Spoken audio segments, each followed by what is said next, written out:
रात के 3 बज चुके थे। रतन आधी रात के बाद आराम कुर्सी पर लेटे ही लेटे झपकियाँ ले रही थी कि सहसा वकील साहब के गले का खर्राटा सुनकर चौंक पड़ी। उल्टी सांसें चल रही थी। वह उनके सिरहाने चारपाई पर बैठ गई और उनका सिर उठाकर अपनी जांघ पर रख लिया। अभी न जाने कितनी रात बाकी है। मेज पर रखी हुई छोटी घड़ी की ओर देखा। अभी 3 बजे थे। सवेरा होने में 4 घंटे की देर थी। कविराज कहीं 9 बजे आवेंगे, यह सोचकर वह हताश हो गई। अभागिनी रात क्या अपना काला मुंह लेकर विदा न होगी। मालूम होता है 1 युग हो गया। कई मिनट के बाद वकील साहब की सांस रुकी। सारी देह पसीने में तर थी। हाथ से रतन को हट जाने का इशारा किया और तकिए पर सिर रखकर फिर आंखें बंद कर ली। एकाएक उन्होंने क्षीण स्वर में कहा, रतन, अब विदाई का समय आ गया। मेरे अपराध के। उन्होंने दोनों हाथ जोड़ लिए और उसकी ओर दीन याचना की आंखों से देखा। कुछ कहना चाहते थे पर मुंह से आवाज़ न निकली। रतन ने चीख कर कहा, टीमल, महाराज, क्या दोनों मर गए? महाराज ने आकर कहा, मैं सोया थोड़े ही था बहूजी। क्या बाबूजी? रतन बोली, बको मत, जाकर कविराज को बुला लाओ, कहना अभी चलिए। महाराज ने तुरंत अपना पुराना ओवरकोट पहना, सोटा उठाया और चल दिया।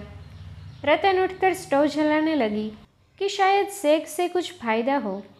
उसकी सारी घबराहट, सारी दुर्बलता, सारा शौक मानो लुप्त हो गया। उसकी जगह एक प्रबल आत्मनिर्भरता का उदय हुआ। कठोर कर्तव्य ने उसके सारे अस्तित्व को सचेत कर दिया। स्टोव जलाकर उसने रुई के गाले से छाती को सेकना शुरू किया। कोई 15 मिनट तक ताबड़तोड़ सेकने के बाद वकील साहब की सांस कुछ थमी। आवाज़ काबू में हुई। रतन के दोनों हाथ अपने गालों पर रखकर बोले, तुम्हें बड़ी तकलीफ हो रही है मुन्नी। क्या जानता था इतनी जल्द यह समय आ जाएगा। मैंने तुम्हारे साथ बड़ा अन्याय किया है प्रिय, कितना बड़ा अन्याय। मन की सारी लालसा मन में रह गई। मैंने तुम्हारे जीवन का सर्वनाश कर दिया, क्षमा करना। यही अंतिम शब्द थे जो उनके मुख से निकले। यही जीवन का अंतिम सूत्र था। यही मोह का अंतिम बंधन था। अभी तक महाराज का पता न था। हाँ, टीमल खड़ा था और सामने अथाह अंधकार जैसे अपने जीवन की अंतिम वेदना से मूर्छित पड़ा था। रतन ने कहा, टीमल, जरा पानी गर्म करोगे? टीमल ने वहीं खड़े खड़े कहा, पानी गर्म करके क्या करोगी बहूजी? गोदान करा दो, 2 बूंद गंगाजल मुंह में डाल दो। रतन ने पति की छाती पर हाथ रखा। छाती गर्म थी। उसने फिर द्वार की ओर ताका। महाराज न दिखाई दिए। वह अब भी सोच रही थी, कविराज जी आ जाते तो शायद इनकी हालत संभल जाती। पछता रही थी कि इन्हें यहाँ क्यों लाई। कदाचित रास्ते की तकलीफ और जलवायु ने बीमारी को असाध्य कर दिया। यह भी पछतावा हो रहा था कि मैं संध्या समय क्यों घूमने चली गई। शायद उतनी ही देर में इन्हें ठंड लग गई। जीवन एक दीर्घ पश्चाताप के सिवा और क्या है। पछतावे की 1-2 बात थी। इस 8 साल के जीवन में मैंने पति को क्या आराम पहुंचाया। वह 12 बजे रात तक कानूनी पुस्तकें देखते रहते थे। मैं पड़ी सोती रहती थी। वह संध्या समय भी मुवक्किलों से मामले की बातें करते थे। मैं पार्क और सिनेमा की सैर करती थी। बाजारों में मटर गश्ती करती थी। मैंने इन्हें धनोपार्जन के एक यंत्र के सिवा और क्या समझा। यह कितना चाहते थे कि मैं इनके साथ बैठूं और बातें करूं, पर मैं भागती फिरती थी। मैंने कभी इनके हृदय के समीप जाने की चेष्टा नहीं की, कभी प्रेम की दृष्टि से नहीं देखा। अपने घर में दीपक न जलाकर दूसरों के उजाले घर का आनंद उठाती फिरी। मनोरंजन के सिवा मुझे और कुछ सूझता ही न था। विलास और मनोरंजन, यही मेरे जीवन के 2 लक्ष्य थे। अपने जले हुए दिल को इस तरह शांत करके मैं संतुष्ट थी। खीर और मलाई की थाली क्यों न मुझे मिली। इस क्षोभ में मैंने अपनी रोटियों को लात मार दी। आज रतन को उस प्रेम का पूर्ण परिचय मिला जो इस विदा होने वाली आत्मा को उससे था। वह इस समय भी उसी की चिंता में मग्न थी। रतन के लिए जीवन में फिर भी कुछ आनंद था, कुछ रुचि थी, कुछ उत्साह था। इनके लिए जीवन में कौन सा सुख था? न खाने पीने का सुख, न मेले तमाशे का शौक। जीवन क्या एक दीर्घ तपस्या थी जिसका मुख्य उद्देश्य कर्तव्य का पालन था। क्या रतन उनका जीवन सुखी न बना सकती थी? क्या एक क्षण के लिए कठोर कर्तव्य की चिंताओं से उन्हें मुक्त न कर सकती थी? कौन कह सकता है कि विराम और विश्राम से यह बुझने वाला दीपक कुछ दिन और न प्रकाशमान रहता। लेकिन उसने कभी अपने पति के प्रति अपना कर्तव्य ही न समझा। उसकी अंतरात्मा सदैव विद्रोह करती रही, केवल इसलिए कि इनसे मेरा संबंध क्यों हुआ। क्या उस विषय में सारा अपराध इन्हीं का था? कौन कह सकता है कि दरिद्र माता पिता ने मेरी और भी दुर्गति न की होती। जवान आदमी भी सबके सब क्या आदर्श ही होते हैं? उनमें भी तो व्यभिचारी, क्रोधी, शराबी सभी तरह के होते हैं। कौन कह सकता है इस समय मैं किस दशा में होती। रतन का एक एक रोआ इस समय उसका तिरस्कार कर रहा था। उसने पति के चरणों पर सिर झुका लिया और बिलख कर रोने लगी। वह सारे कठोर भाव जो बराबर उसके मन में उठते रहते थे, वह सारे कटु वचन जो उसने झलझल कर उन्हें कहे थे, सैकड़ों बिच्छुओं के समान उसे डंक मार रहे थे। हाय, मेरा यह व्यवहार उस प्राणी के साथ था जो सागर की भांति गंभीर था। इस हृदय में कितनी कोमलता थी, कितनी उदारता। मैं एक बीड़ा पान दे देती थी तो कितना प्रसन्न हो जाते थे। जरा हंसकर बोल देती थी तो कितने तृप्त हो जाते थे। पर मुझसे इतना भी न होता था। इन बातों को याद कर करके उसका हृदय फटा जाता था। उन चरणों पर सिर रखे हुए उसे प्रबल आकांक्षा हो रही थी कि मेरे प्राण इसी क्षण निकल जाए। उन चरणों को मस्तक से स्पर्श करके उसके हृदय में कितना अनुराग उमड़ा आता था, मानो एक युग की संचित निधि को वह आज ही इसी क्षण लुटा देगी। मृत्यु की दिव्य ज्योति के सम्मुख उसके अंदर का सारा मालिन्य, सारी दुर्भावना, सारा विद्रोह मिट गया था। वकील साहब की आंखें खुली हुई थी, पर मुख पर किसी भाव का चिन्ह न था। रतन की विफलता भी अब उनकी बुझती हुई चेतना को प्रदीप न कर सकती थी। हर्ष और शोक के बंधन से वह मुक्त हो गए थे। कोई रोए तो गम नहीं, हंसे तो खुशी नहीं। टीमल ने आशमनी में गंगाजल लेकर उनके मुंह में डाल दिया। आज उन्होंने कुछ बाधा न दी। वह जो पाखंडों और रूढ़ियों का शत्रु था, इस समय शांत हो गया था। इसलिए नहीं कि उसमें धार्मिक विश्वास का उदय हो गया था, बल्कि इसलिए कि उनमें अब कोई इच्छा न थी। इतनी ही उदासीनता से वह विष का घुट पी जाता। मानव जीवन की सबसे महान घटना कितनी शांति के साथ घटित हो जाती है। वह विश्व का एक महान अंग, वह महत्वाकांक्षाओं का प्रचंड सागर, वह उद्योग का अनंत भंडार, वह प्रेम और द्वेष, सुख और दुख का लीला क्षेत्र, वह बुद्धि और बल की रंगभूमि न जाने कब और कहाँ लीन हो जाती है, किसी को खबर नहीं होती। एक हिचकी भी नहीं, एक उच्छ्वास भी नहीं, एक आह भी नहीं निकलती। सागर की हिलोरों का कहाँ अंत होता है, कौन बता सकता है।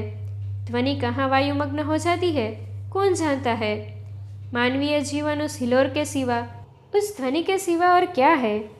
उसका अवसान भी उतना ही शांत, उतना ही अदृश्य हो तो क्या आश्चर्य है। भूतों के भक्त पूछते हैं, क्या वस्तु निकल गई। कोई विज्ञान का उपासक कहता है, एक क्षण ज्योति निकल जाती है। कपोल विज्ञान के पुजारी कहते हैं, आँखों से प्राण निकले, मुंह से निकले, ब्रह्मांड से निकले। कोई उनसे पूछे, हिलोर लय होते समय क्या चमक उठती है, ध्वनि लीन होते समय क्या मूर्तिमान हो जाती है। यह उस अनंत यात्रा का एक विश्राम मात्र है, जहाँ यात्रा का अंत नहीं, नया उत्थान होता है। कितना महान परिवर्तन। वह जो मच्छर के डंक को सहन न कर सकता था, अब उसे चाहे मिट्टी में दबा दो, चाहे अग्निचिता पर रख दो, उसके माथे पर बल तक न पड़ेगा। टीमल ने वकील साहब के मुख की ओर देखकर कहा, बहू जी आइए, खाट से उतार दे। मालिक चले गए। यह कहकर वह भूमि पर बैठ गया और दोनों आंखों पर हाथ रखकर फूट फूट कर रोने लगा। आज 30 वर्ष का साथ छूट गया। जिसने कभी आधी बात नहीं कही, कभी तू करके नहीं पुकारा, वह मालिक अब उसे छोड़े चला जा रहा था। रतन अभी तक कविराज की बाट जो रही थी। टीमल के मुख से यह शब्द सुनकर उसे धक्का सा लगा। उसने उठकर पति की छाती पर हाथ रखा। 60 वर्ष तक अविश्राम गति से चलने के बाद धड़कनें अब विश्राम कर रही थी। फिर उसे माथे पर हाथ रखने की हिम्मत न पड़ी। उस देह को स्पर्श करते हुए, उस मरे हुए मुख की ओर ताकते हुए उसे ऐसा विराग हो रहा था जो ग्लानि से मिलता था। अभी जिन चरणों पर सिर रखकर वह रोई थी, उसे छूते हुए उसकी उंगलियां कटी सी जाती थी। जीवन सूत्र इतना कोमल है, उसने कभी न समझा था। मौत का ख्याल कभी उसने अपने मन में न लाया था। उस मौत ने आंखों के सामने उसे लूट लिया। एक क्षण के बाद टीमल ने कहा, बहू जी, अब क्या देखती हो? खाट के नीचे उतार दो। जो होना था हो गया। उसने पैर पकड़ा, रतन ने सिर पकड़ा और दोनों ने शव को नीचे लेटा दिया। वही जमीन पर बैठकर रतन रोने लगी। इसलिए नहीं कि संसार में अब उसके लिए कोई अवलंब न था, बल्कि इसलिए कि वह उसके साथ अपने कर्तव्य को पूरा न कर सकी। उसी वक्त मोटर की आवाज़ आई और कविराज जी ने पदार्पण किया। कदाचित अब भी रतन के हृदय में कहीं आशा की कोई बुझती हुई चिंगारी पड़ी हुई थी। उसने तुरंत आंखें पोंछ डाली, सिर का आंचल संभाल लिया, उलझे हुए केश समेट लिए और खड़ी होकर द्वार की ओर देखने लगी। प्रभात ने आकाश को अपनी सुनहरी किरणों से रंजित कर दिया था। क्या इस आत्मा के नवजीवन का यही प्रभात था? उसी दिन शव काशी लाया गया। यहीं उसकी दाह क्रिया हुई। वकील साहब के एक भतीजे मालवे में रहते थे।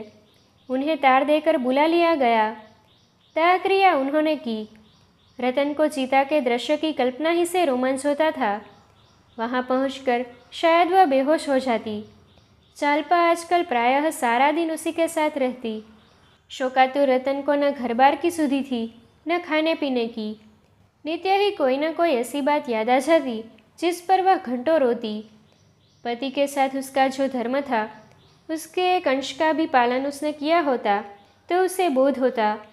अपनी कर्तव्यहीनता, अपनी निष्ठुरता, अपनी श्रृंगार लोलुपता की चर्चा करके वह इतना रोती कि हिचकियाँ बन जाती।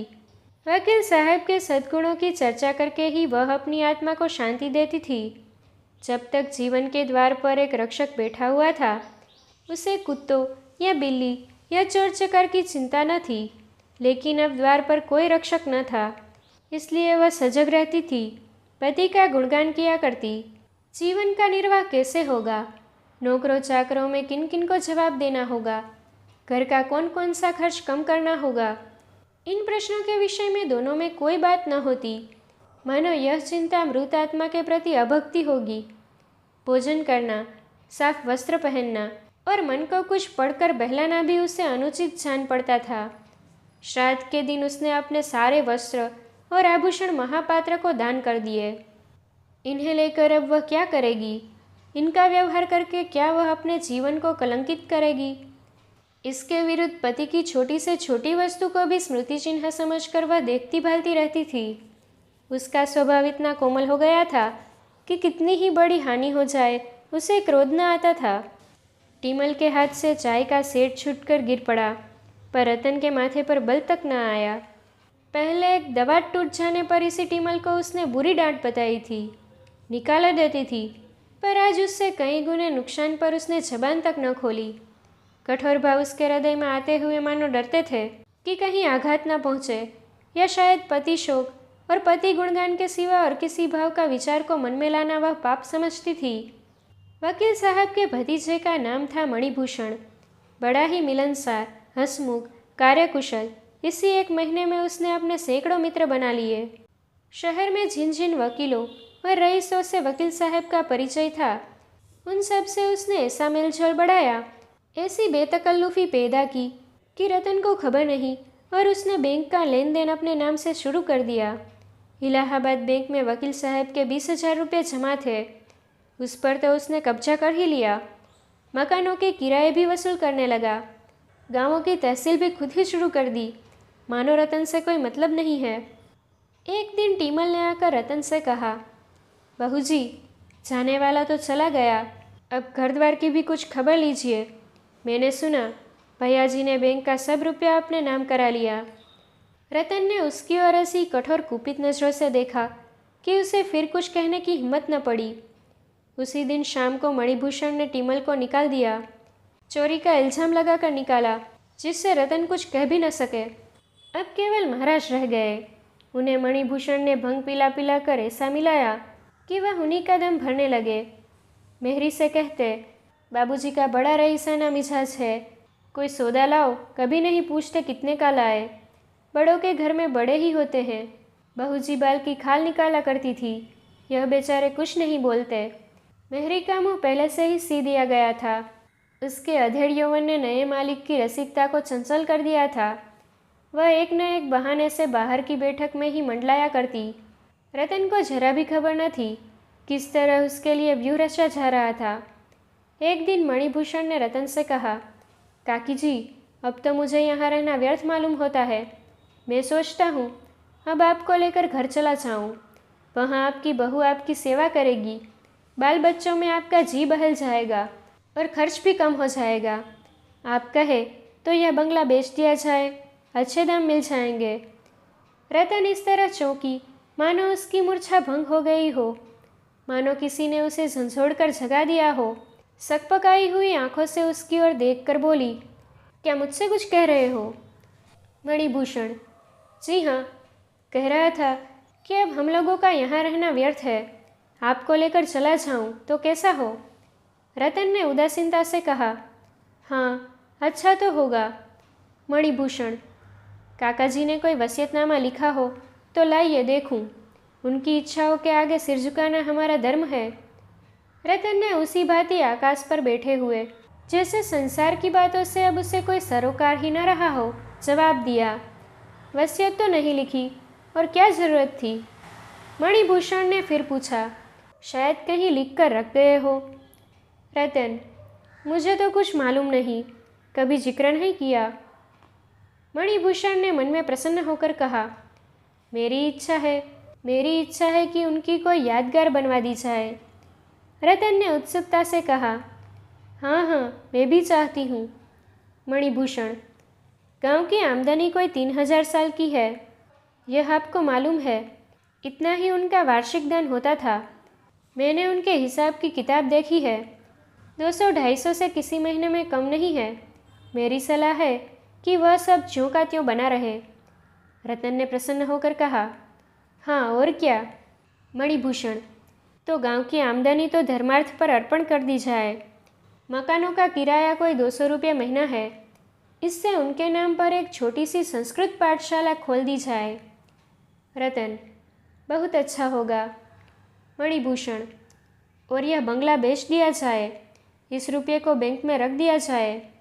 रतन, बहुत अच्छा होगा। मुझे रुपये पैसे की अब क्या ज़रूरत है?